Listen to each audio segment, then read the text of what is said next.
നമസ്കാരം. അപ്പോൾ വീണ്ടും ഒരു ഔട്ടിംഗായിട്ടാണ് ഞാൻ വന്നിരിക്കുന്നത്. ഇത്തവണ പോകുന്നത് ഹസ്ബൻഡിൻ്റെ കൂടെയല്ല, ഞാൻ, ചേച്ചി ആൻഡ് ചേച്ചിയുടെ മോള്. ഇറ്റ്സ് സ്ട്രിക്ട്ലി ഗേൾസ് ഔട്ടിംഗ് ആണ്. ആൻഡ് ഞങ്ങൾ പോകുന്നത് വീണ്ടും ചെന്നൈക്കാണ്. ഒരു ചെറിയ ആവശ്യമുണ്ട് ചെന്നൈയിൽ. അപ്പോൾ അതിന് വേണ്ടിയിട്ട് നമ്മൾ ട്രെയിനിൽ പോകുമ്പോഴാണ് മെഹന്തി വർക്ക്സൊക്കെ ചെയ്തിട്ടുണ്ടായിരുന്നത്. ആൻഡ് ഞങ്ങളുടെ ഓപ്പോസിറ്റിലിരുന്ന ഒരു അങ്കിളും ആൻറ്റിയുമായിട്ട് ഞങ്ങൾ സംസാരിച്ച് ഭയങ്കര കൂട്ടായി. ആൻഡ് നമ്മൾ അവർക്കും മെഹന്തിയൊക്കെ ഇട്ട് കൊടുത്ത് നന്നായിട്ട് അങ്ങോട്ട് ആഘോഷിച്ചു ട്രെയിനിലൊരു യാത്ര. ആൻഡ് അവിടെ നിന്ന് ഞങ്ങൾ ഇറങ്ങിയത് ആവടി ജംഗ്ഷനിലാണ്.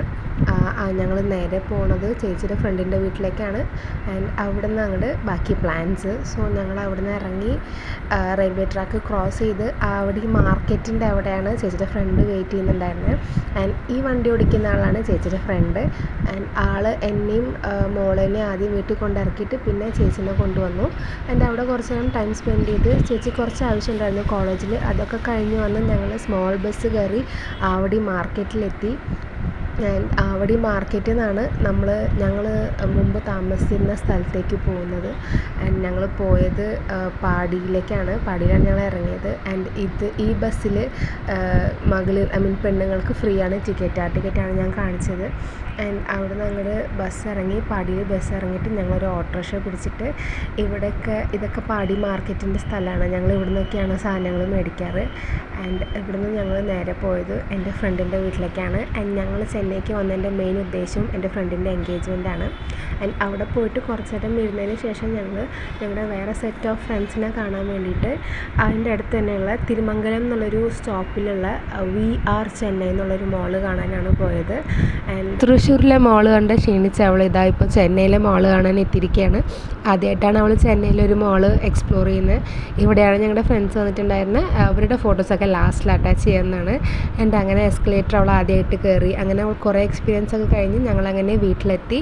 ഇനി കാണാൻ പോകുന്ന നെക്സ്റ്റ് ഡേയുടെ വീഡിയോ ആണ്. എൻ്റെ കല്യാണത്തിന് ശേഷം എൻ്റെ കല്യാണ വീഡിയോ ഒക്കെ കണ്ട് കഴിഞ്ഞപ്പോൾ എൻ്റെ ചേച്ചിയുടെ മോൾക്ക് അവളെ തന്നെ ഒരു കല്യാണ പെണ്ണായിട്ടാണ് എന്നും അസ്യൂം ചെയ്ത് നടക്കുന്നത്.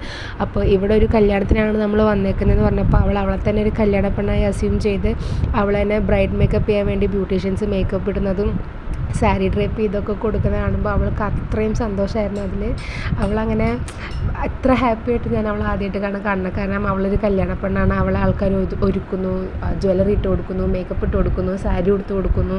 Which was like she felt like very happy. അവൾ ഇവിടെ ഒന്നും ആയിരുന്നില്ല, അവൾ ഈ ലോകത്തേ ആയിരുന്നില്ല എന്നുള്ള മട്ടിലാണ് അവൾ നടന്നിരുന്നത്. അവൾ അത്രയും ഹാപ്പി ആയിരുന്നു. അവൾ അത്രയും ഹാപ്പി ആയിട്ട് കാണുമ്പോൾ നമ്മൾ അത്ര ഹാപ്പിയായി. And this is are friends engagement. എൻ്റെ ബെസ്റ്റ് ഫ്രണ്ടായ ജഗുവിൻ്റെ എൻഗേജ്മെൻറ്റാണ്. ഇതൊരു തമിഴ് കൾച്ചറിലുള്ള എൻഗേജ്മെൻറ്റാണ്. എങ്ങനെയാണ് തമിഴ്നാട്ടിൽ എൻഗേജ്മെൻറ്റ് നടക്കുക? ലൈക്ക് നലങ്ക് വെക്കുകയാണെന്ന് പറയും. ചന്ദനം അല്ലെങ്കിൽ മഞ്ഞൾ മിക്സ് ചെയ്തിട്ട് അത് കവിളിലും കയ്യിലും ഒക്കെ പുരട്ടി കുങ്കുമം നെറ്റിയിൽ വെച്ച് കൊടുത്തിട്ടാണ് അവരെ ബ്ലെസ് ചെയ്തിട്ടാണ് എൻഗേജ്മെൻറ്റ് ചെയ്യുക. ആൻഡ് അതിന് മുമ്പ് ഒരു തട്ട് കൈമാറും. ലൈക്ക് ആ ഒരു പിത്തള തട്ടിൽ അവരെന്തൊക്കെയോ വെച്ചിട്ട് ഹസ്ബൻഡിൻ്റെ ഗ്രൂമിൻ്റെ വീട്ടുകാർ അങ്ങോട്ട് കൊടുക്കും. ആൻഡ് ബ്രൈഡിൻ്റെ വീട്ടുകാർ ഇങ്ങോട്ടേക്കും അത് എക്സ്ചേഞ്ച് ചെയ്തിട്ടാണ് അവർ എൻഗേജ്മെൻറ്റ് ചെയ്യുക. പിന്നെ ഒരു റിങ് എക്സ്ചേഞ്ച് ചെയ്യും. ആൻഡ് ഇത് വന്ന് കേക്ക് കട്ടിംഗ് ആണ്. ഇപ്പോൾ എല്ലാ സ്ഥലത്തും കേക്ക് കട്ടിങ് സെറമണി ഉണ്ടല്ലോ. അപ്പോൾ കേക്ക് കട്ടിങ്ങും ഇവരുടെ വകയും ഉണ്ടായിരുന്നു. ഇവളുടെ ഡിപ്പാർട്ട്മെൻറ്റ് വൈസ് ആക്ച്വലി ഞങ്ങൾ കോളേജ് ഫ്രണ്ട്സാണ്. ഞാൻ വേറെ ഡിപ്പാർട്ട്മെൻറ്റ്, അവൾ വേറെ ഡിപ്പാർട്ട്മെൻറ്റ്. ആൻഡ് ഇത് ഫാമിലിയുടെ കേക്കും പിന്നെ അവളുടെ ഡിപ്പാർട്ട്മെൻറ്റ് ഫ്രണ്ട്സും കൊണ്ടുവന്നിട്ട് അവരും ഒരു തരം കേക്ക് കട്ട് ചെയ്തിട്ടുണ്ടായിരുന്നു. ആൻഡ് കേക്ക് കട്ട് ചെയ്തിട്ട് എക്സ്ചേഞ്ച് ചെയ്യാൻ പറയുന്ന അങ്ങനത്തെ ഒക്കെ കാര്യങ്ങളാണ് ഇവിടെ നടക്കുന്നത്. And which was like very happy. അവളെന്നെ ഞാൻ ഈ കൊലത്തിൽ കാണുമ്പോൾ I was very very happy. Like ഞങ്ങളൊരു ലവേഴ്സ് മലയിൽ നടന്നിരുന്നത്. ഇപ്പോൾ എനിക്കും ഒരു പേഴ്സണൽ ലവറായി, അവൾക്കും ഒരു പേഴ്സണൽ ലവറായെന്ന് കാണുമ്പോൾ എനിക്ക് ഭയങ്കര സന്തോഷമുണ്ട്. ആൻഡ് ഈ എൻഗേജ്മെൻറ്റ് ഞാൻ ശരിക്കും എൻജോയ് ചെയ്യാനുള്ള കാരണം എനിക്ക് വേറെ 2 ഫ്രണ്ട്സ് ഉണ്ട്. പക്ഷേ അവരുടെ കല്യാണം എൻഗേജ്മെൻറ്റും എനിക്ക് എൻജോയ് ചെയ്യാൻ പറ്റില്ല. സോ ഇത് ഞാൻ എന്തായാലും എൻജോയ് ചെയ്യുന്നുകൊണ്ടാണ് വന്നത്. ആൻഡ് അങ്ങോട്ട് ചെന്നപ്പോഴാണ് എനിക്ക് വേറെ ഒരു സർപ്രൈസ് കിട്ടിയത്. ആക്ച്വലി സർപ്രൈസ് അല്ല പക്ഷെ ഞാൻ സർപ്രൈസ് ആയി. ബിക്കോസ് ഇത് എൻ്റെ കല്യാണത്തിൻ്റെ ഗിഫ്റ്റാണ്. ഞാൻ അവളുടെ ഡിപ്പാർട്ട്മെൻറ്റിലെ ഫ്രണ്ട്സുമായിട്ട് ഫ്രണ്ട്സാണ്. അപ്പോൾ ഞാൻ എൻ്റെ കല്യാണം അവരെ ഇൻവൈറ്റ് ചെയ്തപ്പോൾ അവർക്ക് വരാൻ പറ്റിയിരുന്നില്ല.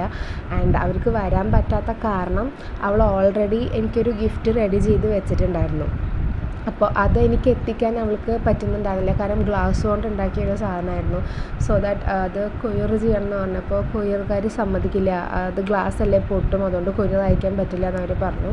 ആൻഡ് എൻ്റെ കല്യാണം മേയിലായിരുന്നു നടന്നിരുന്നത്. ഇതെനിക്ക് കിട്ടിയത് മാർച്ചിലാണ്. സോളിഡായിട്ട് ഒരു 10 months കഴിഞ്ഞിട്ടാണ് എനിക്ക് ഗിഫ്റ്റ് കയ്യിൽ കിട്ടുന്നത്. പക്ഷേ 10 months വെയിറ്റ് ചെയ്തതിലും സാരമില്ല, ഇറ്റ് വാസ് ലൈക്ക് അമേസിങ് ഗിഫ്റ്റായിരുന്നു. ലൈക്ക് ഗ്ലാസ്സിൽ അപ്പുറം ഇപ്പുറം വേറെ വേറെ ഫോട്ടോസ് വെച്ചിട്ട്, ഒരു സൈഡ് സിൽവർ സ്റ്റൈലും അടുത്ത സൈഡ് ഗോൾഡൻ പിക്ചറും ആയിരുന്നു, ഫ്രെയിമിലുള്ള പിക്ചറായിരുന്നു. അതായത് ബ്ലാക്ക് ആൻഡ് വൈറ്റ് കളർ പിക്ചറിൻ്റെ അവിടെ ഗോൾഡൻ ഫ്രെയിമും ബ്ലാക്ക് ആൻഡ് വൈറ്റ് പിക്ചറിൻ്റെ അവിടെ സിൽവർ ഫ്രെയിമും വെച്ചിട്ട് ഡബിൾ സൈഡഡ് ഫ്രെയിമായിരുന്നു കിട്ടിയിട്ടുണ്ടായിരുന്ന ഗിഫ്റ്റ്. ഇങ്ങനത്തെ ഒരു ഗിഫ്റ്റ് ആദ്യമായിട്ടാണ് കിട്ടുന്നത്. നന്നായിട്ടുണ്ടായിരുന്നു. Thank you so much for this gift. And ഇത് ഞങ്ങളുടെ ഹാളിലത്തെ എൻഗേജ്മെൻറ്റ് നടന്ന ഹാളിൽ ബ്രൈഡ് റെഡി ആവാൻ വേണ്ടിയിട്ടുണ്ടായിരുന്ന റൂമായിരുന്നു. സോ അവിടെ ഞങ്ങളുടെ ബാഗൊക്കെ വെച്ചിട്ടുണ്ടായിരുന്നു. ഞങ്ങൾ അവിടെ നിന്ന് ഇറങ്ങി, ഞങ്ങൾ റെഡി ആയിട്ട്. ആൻഡ് ഇതായിരുന്നു എൻഗേജ്മെൻറ്റിൻ്റെ ബോർഡ്. ആൻഡ് ഇവിടുന്ന് ഞങ്ങൾ പോകുന്നത് വീണ്ടും കഴിഞ്ഞ ചെന്നൈ വീഡിയോയിൽ പറഞ്ഞിട്ടുള്ളതാണ്, എൻ്റെ ഫ്രണ്ടിൻ്റെ വീട് മനീഷയുടെ വീട്ടിലേക്കാണ്. മെട്രോ കയറിയിട്ടാണ് പോയത്. സോ മെട്രോയിൽ ആദ്യമായിട്ടാണ് ഞങ്ങളുടെ കുട്ടി കയറുന്നത്. ആൻഡ് ഇത് തിരുമംഗലം മെട്രോ ആണ്. തിരുമംഗലം മെട്രോയിൽ ഞങ്ങൾ സെൻട്രലിലേക്ക് ടിക്കറ്റ് എടുത്തിട്ട് അവിടുന്ന് സെൻട്രലിൽ നിന്ന് മാറി കയറുകയാണ് റോയൽപേട്ടയ്ക്ക്. 1000 ലൈറ്റ്സ് എന്നുള്ള സ്റ്റോപ്പിലാണ് ഇറങ്ങിയത്. ആൻഡ് ഞങ്ങൾ കയറിയത് ലേഡീസ് കമ്പാർട്ട്മെൻറ്റിലാണ്. ആൻഡ് അങ്ങനെ അവളുടെ വീട്ടിൽ പോയി അവളോട് കുറേ നേരം ടൈം സ്പെൻഡ് ചെയ്ത് ഞങ്ങൾ അവിടുന്ന് വീണ്ടും ട്രെയിൻ കയറാൻ വേണ്ടിയിട്ട് ഓട്ടോ ബുക്ക് ചെയ്തു. റാപ്പിഡോ എന്നുള്ള ആപ്പിലാണ് ഓട്ടോ ബുക്ക് ചെയ്തത്. ആ ചേട്ടൻ ഭയങ്കര ഹാർഷ് റൈഡിങ് ആയിരുന്നു. ഏതൊരു ചെറിയ ഒരു 2 വീലർ പോകാനുള്ള വഴി കിട്ടിയാൽ പോലെ ആൾ അതിനകത്ത് കയറി ഓട്ടോറിക്ഷ ഓടിക്കുമായിരുന്നു. ഇറ്റ് വാസ് ഞങ്ങൾക്ക് ഭയങ്കര പേടിയായി, കാരണം വണ്ടി എങ്ങനെ വേണമെങ്കിലും മറയാന്നുള്ളൊരു അവസ്ഥയിലാണ് ആ ചേട്ടൻ വണ്ടി ഓടിച്ചിരുന്നത്. Which is very bad experience ആണ് ഈ പ്രാവശ്യത്തെ ഞങ്ങളുടെ ഓട്ടോ എക്സ്പീരിയൻസ്, കാരണം ഇങ്ങനെ അവർ ഓടിച്ച് ഞാൻ കണ്ടിട്ടില്ല. And finally we reached central station. And ഇതാണ് ചെന്നൈ സെൻട്രൽ സ്റ്റേഷൻ. സോ ഇവിടെ നിന്നാണ് ഞങ്ങൾ ട്രെയിൻ കയറിയത്. ആൻഡ് ഇത് വെയിറ്റിംഗ് റൂമല്ല, ഇവിടെ ആൾക്കാർ വെയിറ്റ് ചെയ്യും, കാരണം അവിടെ ഡിസ്പ്ലേ ഉണ്ട്. ആ ഡിസ്പ്ലേയിൽ എപ്പോഴാണ് ട്രെയിൻ വരിക എന്നുള്ളത് കാണിക്കും. ആൻഡ് ഞങ്ങൾ രണ്ടുപേരും ട്രെയിൻ കയറാൻ പോയിക്കൊണ്ടിരിക്കുന്നു, കാരണം ട്രെയിൻ അവിടെ വന്ന് കിടക്കുന്നുണ്ട്. ആൻഡ് ആ കാണുന്നത് ഇതാണ് ഞങ്ങൾ വന്ന train. So train Alleppey express ആണ്. ചെന്നൈ ടു ആലപ്പി പോകുന്ന ട്രെയിനിൽ ഞങ്ങൾ നടുക്ക് തൃശ്ശൂർ ഇറങ്ങും. അങ്ങനെ കമ്പാർട്ട്മെൻറ്റും കോച്ചും ഒക്കെ തേടി ഞങ്ങൾ S1 ആയിരുന്നു, S1 S11 അങ്ങാണ്ടായിരുന്നു. കാരണം പോകുമ്പോൾ S1 വരുമ്പോൾ 11 അങ്ങനെ എന്തോ അങ്ങാണ്ടായിരുന്നു. അത് തപ്പി നടക്കാൻ ഭയങ്കര ബുദ്ധിമുട്ടായിരുന്നു. ആൻഡ് ഞങ്ങൾ അവിടുന്ന് കഴിക്കാൻ വേണ്ടിയിട്ട്, ആക്ച്വലി ഞാൻ ചെന്നൈ പോയപ്പോൾ കുറേ സാധനങ്ങൾ കഴിക്കാൻ എന്ന് വെച്ചിട്ടാണ് പോയത്. പക്ഷേ ഹറിബറി ട്രിപ്പായപ്പോൾ ഒന്നും നടന്നില്ല. അപ്പോൾ എനിക്ക് ഞാൻ ബിരിയാണി കഴിച്ചേ പറ്റുള്ളൂ എന്ന് പറഞ്ഞിട്ട് എനിക്ക് ദിണ്ടുക്കൽ തലപ്പാക്കട്ടിയിൽ നിന്ന് മനീഷ ഒരു ചിക്കൻ ബിരിയാണി ഓർഡർ ചെയ്ത് തന്നു. സോ അങ്ങനെ ഞങ്ങൾ അവിടുന്ന് ചിക്കൻ ബിരിയാണി കഴിച്ച് ട്രെയിനും കയറി തൃശ്ശൂർ വന്ന് ഇറങ്ങി. ആൻഡ് തൃശ്ശൂർ അവിടുന്ന് ഞങ്ങളെ കൊണ്ടുപോകാൻ വേണ്ടിയിട്ട് ഞങ്ങളുടെ വീടിൻ്റെ അടുത്തുള്ള ഓട്ടോ ചേട്ടനുണ്ട്, ബാബുവേട്ടനെ വരുത്തിച്ച് ഞങ്ങൾ അങ്ങനെ വീട്ടിലെത്തി. So the end of our Chennai trip. കുറച്ച്